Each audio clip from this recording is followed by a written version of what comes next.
Okay, guys, let's go ahead and talk about it's not hoarding. The quote we have is, "I'm positive I've lost an electron. I better keep an eye on that." When we're talking about this, we're talking about ionic bonding. And in ionic bonding, what happens is we do create ions. So let's dive into it.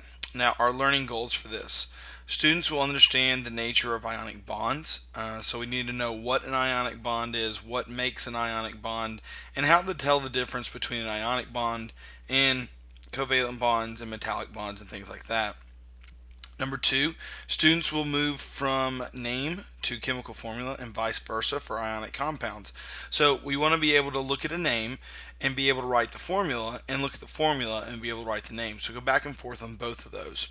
And then lastly, students will be familiar with differences between ionic and metallic bonding.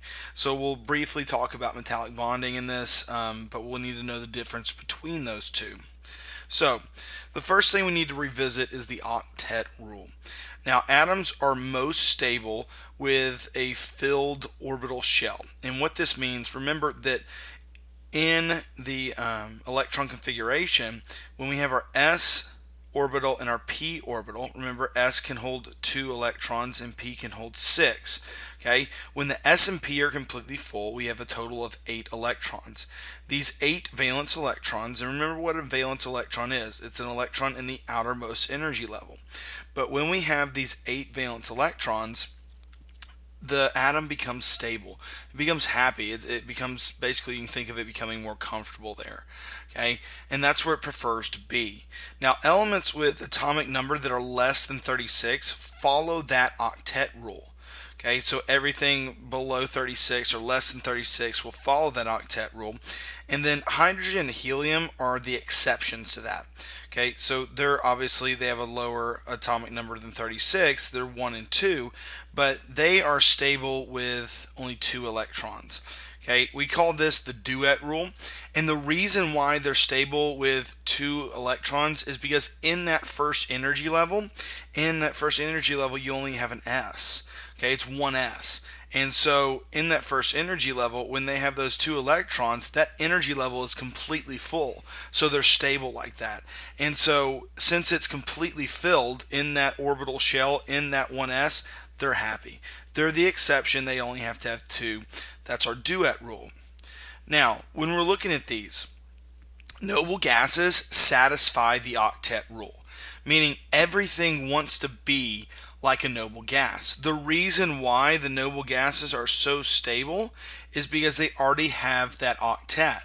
Okay, they're so stable, they don't bond with anything. They're unreactive because they don't have to gain or lose or share electrons to become stable. They already are stable. They're stable by themselves because they already satisfy the octet rule. Okay, now our alkaline metals, that's our group 1. For stability, they can either gain 7 electrons or lose 1 electron.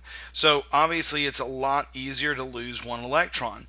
And if you look at the noble gas notation for any of our alkaline metals, what you'll see is you'll have a noble gas, whichever it is, and then you'll have S1. Okay, so like for sodium, we have neon as the noble gas behind sodium, and then neon or sodium is 3s1. So if you think about it, if it gets rid of that 1 electron, there you go, it's neon. It has 8 valence electrons, it's happy. Okay, now our alkaline earth metals, they have the option too. They can gain 6 to get 8 or lose 2, which we see if we're looking at, let's see, sodium's neighbor, it's magnesium. Well, that's neon, and then that's 3s2. So it can either gain 6, or if it loses 2, it becomes the noble gas, and its electrons have the same structure as a noble gas. Okay, for our calculons, what we see is that the oxygen family right there, what they have is, to become a noble gas, they can either gain 2, so anybody in the oxygen family can gain 2, or they can lose 6. Okay, what's easier? Gain 2, lose 6. Well, gain 2, obviously. And if you look at anything in that family, what it's going to end up with is going to have an S2 and then a P, and we'll see a 4. So if it gains it, what it'll end up being is it'll end up being that S2P6. Okay, and we know that when our S and our P are completely full, that means we have 8 and they become stable. Okay, for our halogens, they're really close to being a noble gas, these guys right here. And so all they have to do is just gain 1 electron, or they can lose 7, which we know that gaining 1 is much easier than losing 7. Okay, so what we'll have is we have our cations, which are group 1, 2, and 3, are more stable with less electrons. Okay, so anything in group 1, 2, or 3, what they'll end up doing is they'll give up all of the valence electrons that we have to become more stable. So an example, lithium, it gives up. It is in our alkaline metal group, and it gives up. It's in that group 1. It gives up 1. It becomes more stable. It's happier once it's lost that electron. Okay, because once it loses this guy right here, it goes back down, and its energy level is full. It's happy. Okay, and so that whole energy level is filled, and that's the way it is. So instead of being in this shape up here, loses that 1 and becomes more stable. Okay, if we look at anions, anything anion in group 15, 16, or 17 are more stable with more electrons. So if we look at this, our two options. Okay, and this is fluorine, so it has 1, 2, 3, 4, 5, 6, 7.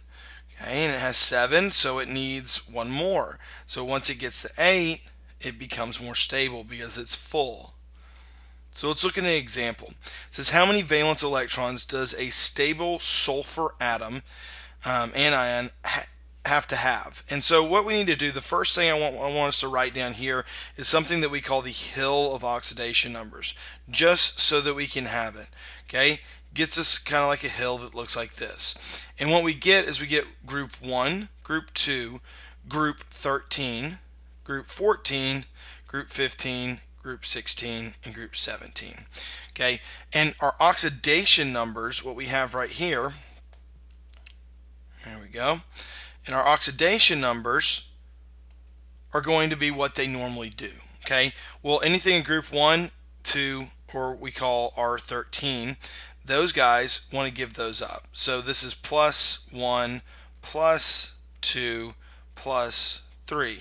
Now group 14, it's kind of in the middle. It can either gain 4 or lose 4, so it kind of can go either way. So it's plus or minus 4.